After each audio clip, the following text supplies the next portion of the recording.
Bahnhof sind frische Reserven schwerer und schwerster Waffen eingetroffen. ये 1939 में हुआ था। Werden bereitstehende amerikanische Fahrzeuge von unseren Fliegern angegriffen.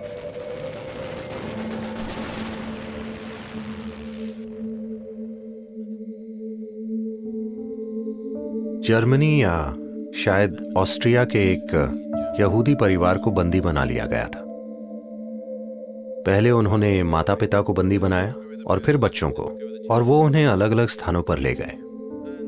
एक लड़की जो उन दिनों 13 साल की थी और उसका भाई जो 8 साल का था, उन्हें कई अन्य बच्चों के साथ रेलवे स्टेशन ले जाया गया। माता पिता को किसी मजदूर कैंप पर ले जाया गया और अब बच्चे अलग हो चुके थे। सर्दियों के दिनों में उन्हें एक अमीर घर से बाहर निकालकर एक रेलवे प्लेटफॉर्म पर छोड़ दिया गया। बच्चे आखिर बच्चे होते हैं, वो खेलने लग गए। उन्होंने वहीं खेलना शुरू कर दिया। वो लोगों के साथ खेलने लगे, सभी मिलकर फुटबॉल खेलने लगे। फिर ट्रेन आ गई। ट्रेन आने के बाद सैनिकों ने सभी को भेड़ बकरियों की तरह ट्रेन में भर दिया। जब वो ट्रेन पर चढ़ गए और ट्रेन चलने लगी, तब लड़का बोला कि वो अपने जूते प्लेटफॉर्म पर ही भूल गया है। अब लड़की को बहुत गुस्सा आया। वो 13 साल की थी। उसे सबसे अभी अभी अलग किया गया है। वो हक्की बक्की है कि एक अमीर घर से यहाँ लाया गया है। अब वो सड़क पर हैं, वो नहीं जानते कि कहाँ जा रहे हैं, आगे क्या होगा वो कुछ भी नहीं जानते। अब वो इतिहास बन चुका है। हम जानते हैं कि उसके बाद क्या चीजें हुई थी, पर उस समय उन छोटे बच्चों को कुछ भी नहीं पता था कि क्या होने वाला है। और ये लड़का अपने जूते भूल कर आ गया है, वो भी सर्दियों के मौसम में। तो उस लड़की ने अपने भाई के कान को जोर से मरोड़ कर कहा, अरे बेवकूफ, पहले ही मेरे ऊपर बहुत मुसीबत है और अब तुम जूते छोड़कर आ गए।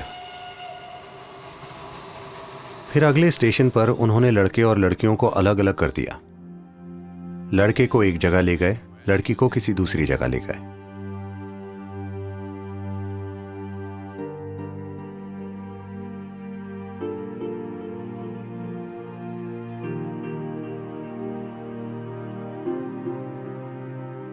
चार साल बाद वो एक कंसंट्रेशन कैंप से बाहर आई और वो अपने परिवार की अकेली जीवित सदस्य थी।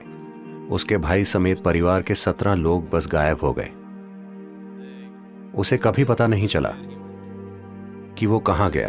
वो बस कहीं गायब हो गया और उसे बस वो बातें याद रह गईं जो उसने अपने भाई को कही थी।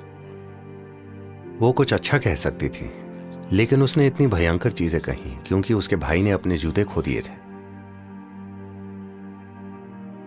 फिर जब वो 4.5 साल बाद कंसंट्रेशन कैंप से बाहर आई तो उसने एक दृढ़ निश्चय किया, इससे फर्क नहीं पड़ता कि मैं किससे बात कर रही हूं, मैं लोगों से इस तरह से बात करूंगी कि अगर वो मेरी उनसे आखिरी बातचीत है तो मुझे आगे चलकर उसका दुख नहीं होना चाहिए। अगर आप बस लोगों से इस तरह से बात करेंगे तो आप निश्चित रूप से कुछ अच्छा कहेंगे। और आपको कैसे पता कि ये आखिरी बातचीत नहीं है? जो भी आपके पास बैठा है, हो सकता है कि आज आप उनसे आखिरी बार मिल रहे हों। ऐसा हो सकता है ना? हाँ।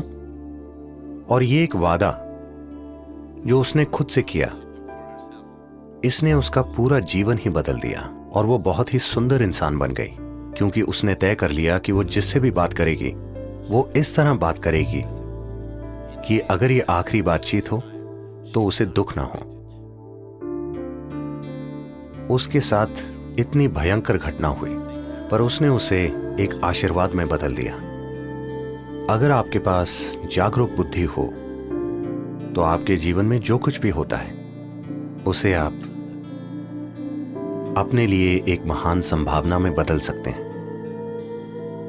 या जो भी होता है आप उससे दुख पैदा कर सकते हैं, है कि नहीं? चाहे जो भी परिस्थिति हो, उससे कोई फर्क नहीं पड़ता। जो भी परिस्थिति हो, आप उसे एक महान संभावना में बदल सकते हैं। बस अगर आप उसे खुलेपन के साथ देखने के लिए तैयार हो जाएं, तो हर चीज बदली जा सकती है। जब हमारे जीवन में दुख देने वाली चीजें होती हैं, तो हम या तो समझदार बन सकते हैं या फिर पीड़ित हो सकते हैं। ये हमें ही चुनना है।